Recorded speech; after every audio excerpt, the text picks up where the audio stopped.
All right, let's cook a brisket. First, we're gonna start by trimming the brisket. We're gonna trim off all the hard fat and oxidized fat, not too much from the flat point, just about a quarter inch. Then we're gonna flip it over and get rid of the silver skin. We want to get rid of anything that's either excess or anything that won't cook down the cooking process.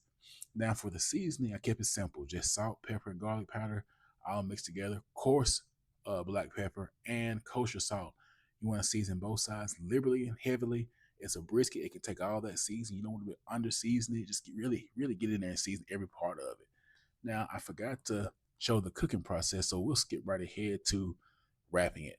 We're gonna add some beef tallow in there, and all I did was render down the trimmings that I had from the brisket, and then made tallow from it.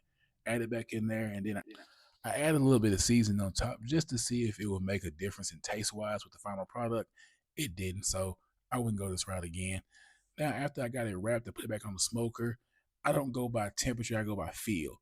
Because once you start temping at about 190, 195, the feel may be different from what the temperature actually is. So I go to almost probe tender and I let it rest in my Cambro overnight, and it holds at about 160 or about 4 or 5 hours. I usually finish it pretty late.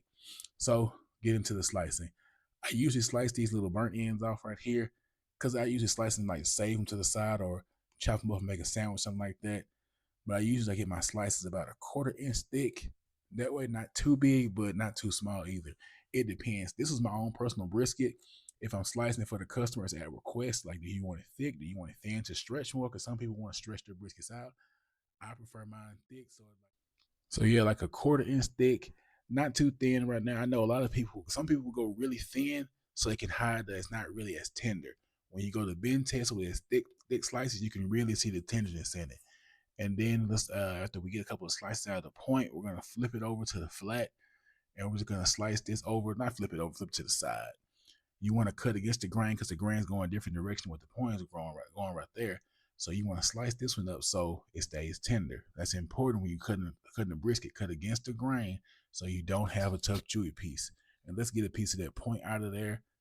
Just show you how tender it is right there. See, pick it up. It almost got overcooked.